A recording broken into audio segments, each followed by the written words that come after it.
Colon health and aviation. Early colon cancer symptoms that you should not ignore. If you work in aviation, whether you're a pilot, a flight attendant, an air traffic controller, an aircraft maintainer, a ramp agent, a gate agent, or even a student planning to go into the aviation industry, there's something important that you need to know and understand about colon health. Did you know the early signs of colon cancer? Do you know what your stool should actually look like? I know that sounds weird talking about poop with a complete stranger. Did you know when you should get screened for colon cancer? By the time that you're already having symptoms and they're obvious, it can often be too late. Today, I'm going to walk you through early signs, how shift work, aviation schedules, can affect your colon health, and what you can do to start taking control immediately. If we've not met before, I'm Jill. I'm your aviation dietitian. I have been focusing solely on the aviation industry now since 2019. My first client came to me on Super Bowl weekend that year, FedEx cargo pilot who suffered Federal Aviation Administration medical license failure, something I hope you never happened to you. He was found with blood glucose in his urine from the urine cup, and what we know, that's type 2 diabetes undiagnosed. The great news that I can report is that I helped this pilot learn how to lower his A1C from 10.4 to 4.8 in 48 days. He was so eager to get back to work. He did all the work that he needed to do. He got his license back on his birthday 7 years ago. Amazing. So hang around, keep watching, and I will continue to teach you everything that you need to know about your body and the health of your career with aviation. In case you didn't know, March is Colon Health Month, so let's dive back into this topic. Now, why exactly does colon health matter in aviation? Here are the realities. Number one, circadian rhythm disruptions, thinking night shifts, red eyes, going against your normal body clock can often be a problem. Irregular eating patterns cause stool to back up and things happen. Long sedentary periods where your body's not able to get that movement and push the waste through. Dehydration, I've talked about that at length. And low fiber in all of those convenience and airport foods. So what about the research? Because I know you want to have some things that aren't just items that I'm telling you about. Let's talk about the research. Rotating night shift work is linked to an increase in colorectal cancer. There's a large study which was done on the Nurses' Health Study, and it found that long-term rotating night shift work was associated with an increased risk of colon cancer. Those who work rotating night shifts for many years had significantly higher, particularly after 15 years exposure, significantly higher risk of colon cancer. The proposed mechanism involves this: circadian rhythm, body clock disruption, which affects your melatonin production, DNA can't be repaired, inflammation, and then metabolic regulation, which is your blood sugar.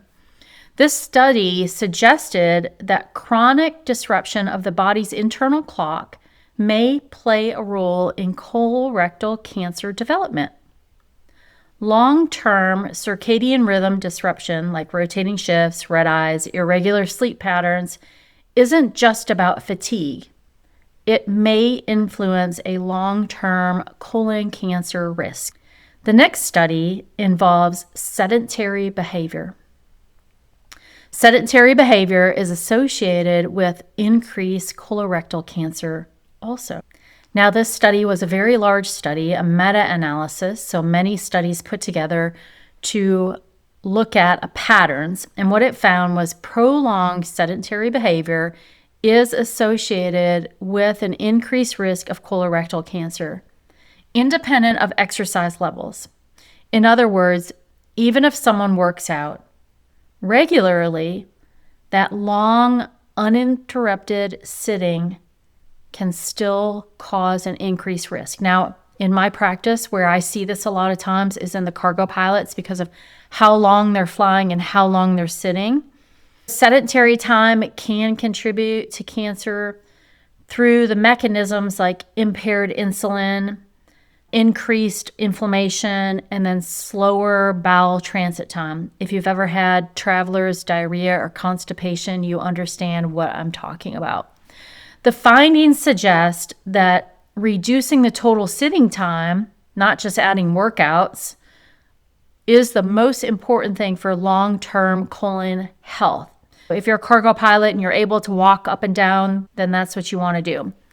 Even if you're exercising on your days off, the long hours of sitting, moving throughout the day is what is really going to play a role in your colon health. Take advantage of the times that you have when you have downtime or you have a sit in the airport and go and walk around. I advise that all the time for all of my aviation professionals. Now, the last study is about obesity and metabolic dysfunction, which is also associated with colorectal cancer risk. This is a systematic study that actually found obesity is significantly associated with an increase in colon cancer risk, particularly in men, but also involved some women. Excess body fat contributes to chronic inflammation, often insulin resistance, and altered hormones. We know for a fact that excess body fat stores hormones, estrogen, which can regulate some of your cancer issues. And it can promote hormone signaling, promoting that tumor development in the colon. This study reinforces that you want to maintain a strong metabolic health, having a lower percentage of body fat as much as you're able and keeping your body weight in check plays a role in prevention. Metabolic health really matters. Elevated body fat, insulin resistance, and then chronic low-grade inflammation from poor management of the foods that you're eating creates that environment that causes the cancer risk to increase over time. Now, we know that there's no clear evidence. They've never studied aviation and colon cancer, but we know that based on the things that you all are exposed to, we are seeing a higher incidence of colon cancer in the population of aviation these days. Now, there are also several occupational exposures in aviation, which we've touched on: circadian rhythm, prolonged sitting, but think about exposure to radiation and all of those jet fuels and aero allergens that you might be ingesting as well. What you want to think about is don't panic at all. Just know your risk factors and try to do the best that you can, understanding and being aware. Aviation schedules are very unique, and that's what your gut responds to. While most people in aviation are more fixated on their blood pressure and their blood sugar, or blood glucose as we call it, or their cholesterol, what they should really be focused on is their overall gut health, what they're putting in and what's coming out. Almost nobody tracks their poop schedules. And I know that sounds crazy, but I talk about poop all day, all the time, especially with my cargo pilots and those that are flying red eyes. This is where I want you to start. When I work with clients, I have them track their poop. Yes, I do. Not in pictures, but in descriptions. If you've not heard, there is a chart called the Bristol Stool chart. Keep watching and you're going to learn all about it. I'm going to teach you everything that you need to know. So what are the early warning signs? What exactly do you look for? Things that you should not ignore. So first is persistent change in bowel habits. If you're seeing a new constipation come up where you just can't seem to get it cleared, or you're having some continuous diarrhea that just doesn't stop on its own, or there's alternating patterns where one day you're having constipation and the next day you're having diarrhea. If your stool's coming out and it's pencil thin, that is an issue. Now, as a visual on the screen, the Bristol stool chart I want to take you through. So look at types 3 and 4, which are ideal. So like a nice, what they call Lincoln log. That's really what you want to have, a nicely shaped log. Every time you go to the bathroom, I want you looking in the toilet and checking it out and describing it. Types 1 and 2 are your chronic constipation. Those are our dehydrated folks. And types 6 and 7 are the diarrhea folks. Your stool is your daily health report. Get used to it and don't be shy and look at it. The next risk factor is blood in the stool. Bright red or anything that's dark and kind of tar looking. This is never something to ignore. Even when you're wiping, if you're seeing blood consistently, this is not something to ignore. So here's my own personal story. 3 years ago, my mother passed away from dementia. I had a serious alcohol consumption situation going on. That year in 2023, when I had my routine colonoscopy, I learned that I had 3 adenomas, precancerous conditions in my colon, which they cut out. But this forced me to start tracking my alcohol intake and changing the way that I lived. Colon cancer runs in my family. My great-grandfather had an incident. It's also linked to breast cancer, which I had an incident of. I had genetic testing done in 2023, so I'm at a higher risk to develop colon cancer, especially if I had kept on my path of drinking alcohol. There's going to be more on this later, so keep watching. Your next risk symptom is unexplained fatigue. Now we know that fatigue is rampant in the aviation industry, right? It could signal iron-deficiency anemia from slow blood loss, especially relevant to those long duty days or I'm just tired all the time and I don't know why. Let's talk about anemia for a second because I see it all the time. Anemia and colon cancer risk. What exactly is the connection? How does colon cancer affect or anemia affect colon cancer, vice versa?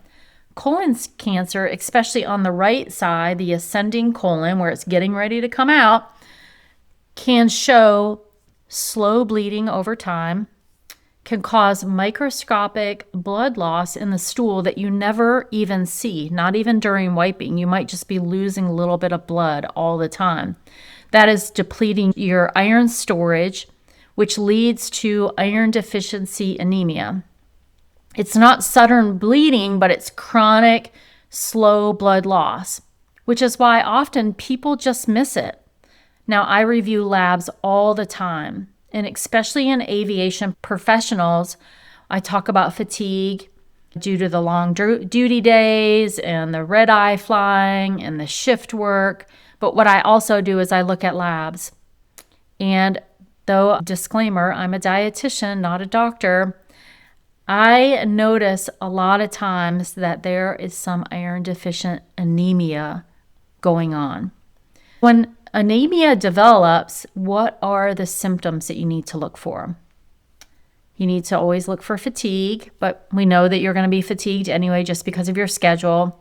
You might have some decreased exercise tolerance to where you're having some shortness of breath during exertion. Walking around, you're finding that you can't quite catch your breath, or you just feel like I can't get motivated to do anything and my brain is foggy and I can't really think straight.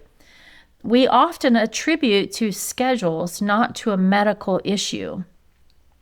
However, the importance of a clinical clue, looking at lab reports in aviation professionals, men and women, especially those women that are postmenopausal. When you look at the anemia or you look at the different factors on lab reports, you can notice iron deficient anemia. It's a classic sign because of this. Pre-menopausal women still having periods do lose iron during their menstrual cycle. In others, being postmenopausal, if there is an iron deficiency going on my labs, then I need to start thinking about where I'm losing blood in my GI tract. So what labs might show if someone has some type of anemia related to the colon situation: low hemoglobin, low ferritin, which is your iron stores, low serum iron, high total binding capacity. It's TIBC on your lab report. Sometimes the only clue for you might be mild anemia on routine labs. Not something to ignore. You should probably start talking to your doctor about it. Now, why are right-sided colon cancers more sneaky? They're more likely to cause anemia. They're less likely to show visible blood, and they're less likely to cause any type of bowel movement changes. This is why I always urge that all aviation professionals also get routine annual lab reports. Anemia could be the first sign that something is going on and you just didn't know it. Another sign is abdominal pain or cramping.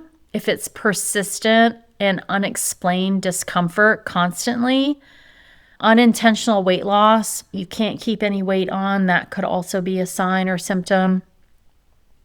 Here's the part that most people do not realize. Early colon cancer detection may have no symptoms at all.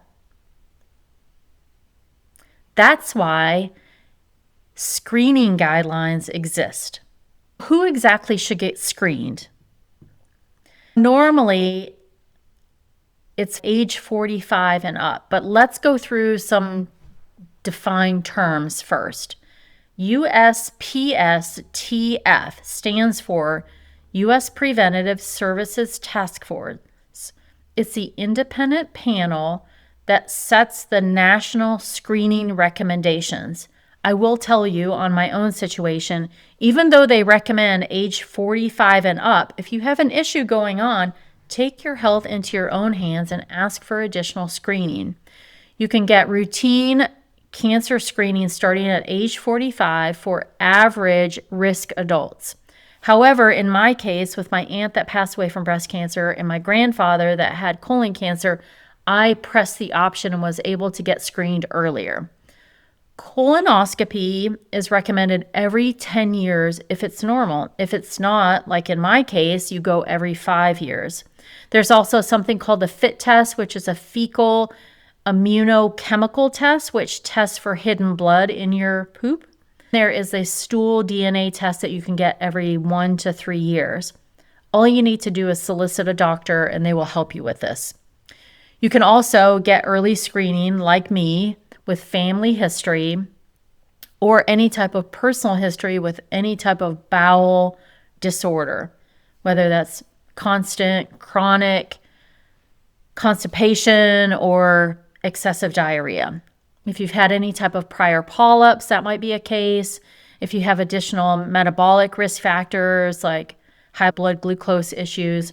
If you work in a shift environment, aviation, and you sit for long periods of time and you eat irregularly and you're not consistently meeting your fiber targets, those are risk factors that are appropriate for you to get further screening. What exactly can you control and how can you lessen your risk? Number one is fiber intake from food only. There is a study that says higher fiber intake reduces the risk of cancer. Fiber through food creates roughage. Think about your foods, like your fruits and vegetables, as if you're eating small pieces of a sponge, because fiber is not digestible. Those foods also include vitamins, valuable antioxidants, which aviation professionals absolutely need. So many people come to me and say, can I just take this powder? The powder is only going to do a limited amount of information to your body. You need those vitamins as well to clear out oxidative stress that is caused by radiation and all those aero allergens. Speaking about fiber, how much do you need per day? For women, 25 grams per day, and men, 38 grams per day.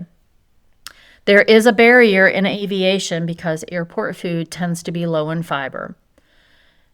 There's a low quantity of produce, fruits, and vegetables that you can typically carry around with you on day to day. And you often have to fight chronic dehydration, which worsens constipation. Adding shift work gut evidence to this, think about circadian rhythm, how it alters your gut motility. Your body doesn't know if you're in China or in Nashville, Tennessee.